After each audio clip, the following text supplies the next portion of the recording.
Okay, beating the misery trap. New breakthroughs in positive and negative thinking. Love Doctor here, Alex Ryan, and during this presentation I'm going to be showing you the breakthroughs that I've learnt and apply to all the couples that I see in positive and negative thinking. And as we go along, I'm going to teach you some very powerful strategies on how you create negative thinking and how you can undo those. So this is a two-part presentation. This slide show that I'm just about to show you now is only the first part. The second part is the next one on positive thinking, or what I call the 3 R's. So, how do you approach your relationship positively? Well, that's a very good question.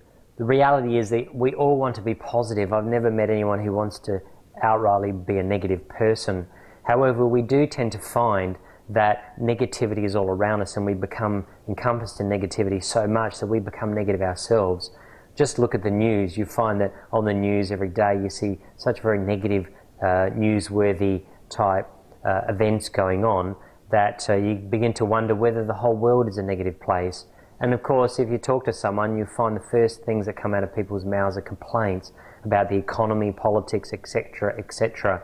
And of course, we breed on negative stories. So if people are telling us negative stories, it seems to have more emotional impact than a positive story. So the reality is, we want to be positive, but we're surrounded by negativity, and we tend to that tends to rub off onto us, and we tend to become negative ourselves. So the question is, how do we undo that? How do we identify when we are negative? The thing is that many people are negative without knowing it because they treat it like normality. Now, positive and negativity all starts from within. Whether it's positive or negative, it's all emotional, you see. We can control the internal barometer of energy within us, whether it's positive, negative, and the intensity of that positive or negative energy. We can't control what's beyond us, only to the extent that we can influence people and rub off, and that's all we can do. It turns out that thoughts create our state of mind. That's right, the way you think creates the way you feel, your state of mind, your frame of mind. So the question is for you, is what thoughts do you hang on to? In other words, what thoughts do you stretch for when you're just about to say something to someone, or when you first get up in the morning? What are the thoughts that you hang on to and then process and carry throughout the day? It turns out that the mind, of course, is the oldest habit of humankind. It stems back way before the beginning of time. Before numbers were even formed, we had the habit of thinking. The reason being is that thinking is the oldest habit because when we were cave people, we began to develop language. We began to put words to objects. So we'd say rock and we'd have a word for that. And we began to talk with each other to the extent that it actually developed our brains, what we call the cortex and the prefrontal cortex. As we did that and we used our hands, and the growth of our thumbs allowed us to create things. And we were able to develop our language over the centuries into very sophisticated language so we could communicate, write, plan, and evaluate things at a deeper level, far deeper than any other species on the planet. The problem with that is that we got a bit cute and we started to internalize what we were speaking. We began to withhold what we were saying to people. We began to develop thinking. Thinking merely being the internalization of our communication, the words that we speak, internalizing and processing them and sinking them down into our subconscious mind. Thought then started to become the habit of the mind, the number one habit of humankind. Now, let's go on to negative thinking. If thinking is a habit, do we have negative habit traits that we tend to gravitate towards as a part of our natural thinking states and our speaking states? Well, in answer to that, we do. Psychologists have been studying this for many, many years. In fact, the psychologists of the 1960s and 70s began to study this in so great detail. They had major breakthroughs in the way we think in negative and positivity and its relationship to mental disorders like depression and anxiety disorders and other forms of disorders such as schizophrenia and bipolar disorder. Now the thing is that psychologists found, a couple of psychologists in the 60s, and it has been practiced over and over again and proven over and over again that there are different ways that we translate which are negative. In other words, we take an event in, We take it through our brain mind and we translate it on 8 different levels, 8 possible levels. So let me go through those now.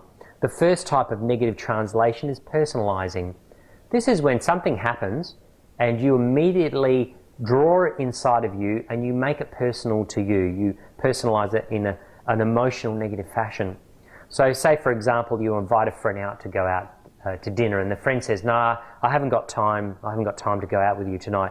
And you immediately internalize it and say, "She doesn't like me."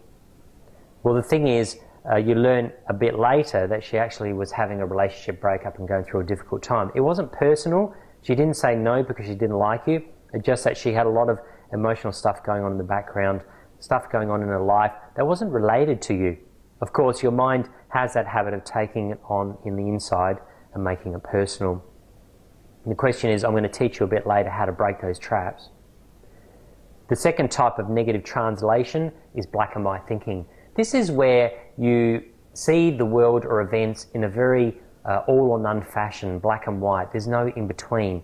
In fact, having shades of grey when you look at things is far more adaptive and flexible and better for you in terms of creating a positive state of mind than looking at things in black and white. You'll find that with some of your friends, they'll look at things in black and white. They'll say, well, you know, if the person, they'll look at an event like somebody, say, lost their job, and your friend will say, well, if they did their job properly, they wouldn't have lost their job. Very black and white thinking. You learn later, of course, that that person was being bullied at work and got bullied out of their job. It was a bit more complex than just looking at it as they weren't doing their job properly. The third type of negative translation is ant-elephant thinking. This is where you take something small and you blow it right out of proportion. The impetus to do that, or the charge in order to grow something out of proportion, is emotion. You must have emotion and feeling. A lot of these translations involve you inserting or injecting emotion into it. With ant-elephant thinking, we take something very small and we blow it out of proportion. Have you ever met someone in your life who's a drama queen, or someone who basically almost has an anxiety attack or a stress attack every time that something negative happens? They blow it out of proportion. Anyone like that is a natural ant-elephant thinker. Now, the fourth type of negative translation, of course, is the complete reverse, elephant-ant thinking. This is the type of person who takes something very important and then they minimize it. They make it very small in their minds. So, for example, if you're at work, say, let's take your partner, for example, rather than work, and you're with your partner and your partner says, "Oh, I like the suit or dress that you're wearing." They make a comment about your dress wear, and you immediately think to yourself, "Oh, she's just saying that because she wants to get something from me." This is a negative translation. It's a very honest compliment, but you take it on board and you minimize it. You take the positive value out of it. Okay, let's move on to our next 4 types of negative translations. The 5th type of negative translation is reading into things. This is when someone says something to you, like your partner, and of course you read way into it. Usually this occurs on the non-verbal level. So you might be having a conversation with your partner, and your partner rolls their eyes. You say, "Oh, I want to invest in an investment idea or strategy," and she immediately rolls her eyes. And of course you translate it without her telling you. You translate it as, "Oh, she's not interested. She never likes my ideas." You learn later that when she tells you why she rolled her eyes, it had nothing to do with that. It was because she had just remembered that someone had forgotten to give her wallet back at work, and she's home without her wallet. It's got nothing to do with what you said. You're reading into things. The 6th type of translation is stewing over. Stewing over things is dwelling on things. So, for example, something negative might happen in your relationship. Your partner might criticize you in some way, like they might say that you're a bad lover, for example, God forbid. And if they say that to you, you might think about that for days. It might turn over and play on your mind. If it does, you are a natural stewer, and you need to work on letting things go a bit more. I'm going to show you a bit later, particularly in the next presentation on how to do that. Of course, the 7th type of negative translation is beating yourself up. This is not allowing yourself to make mistakes. It's basically not letting up that you made a mistake and criticizing and beating yourself up and denying yourself things because you didn't do the right thing. Okay, the last type of negative translation, jumping the gun. Jumping the gun, of course, involves you drawing a conclusion about an event or a statement without having a lot of evidence about it. So if your partner says she's going to be home at 6:30 and it's 7 o'clock and you're looking at your watch, if you start thinking, oh my God, she's having an affair, then you're the type of person that jumps the gun. Of course, she comes home 5 minutes later and says she got delayed at work or by traffic, and that's why she was late. So there you go. They're the 8 negative translations. So what you need to do then is to decide which of those 8 negative 8 translations you do the most. Hopefully you don't do all 8 of them. Actually, what I find with most people is they tend to do about 2 or 3 of them. They're their habits. They love drawing on those 2 or 3 negative translations, and they call them a normal state of mind. The thing is, the more you think in these negative translations, the worse it gets. Reason being is that your habits are very entrenched. And it turns out that if you want to reverse these habits of the mind, habits die hard. Just like any physical habit, mental habits are often more difficult to break than behavioral or physical habits. So you need to do some work in regard to positive thoughts and positive states of mind. In that sense, you have to become a positive person by habit, but that's got to come from within. You have to change the way you interpret events, how you think about events, and you have to pick up on the way you react to things. This is very, very important.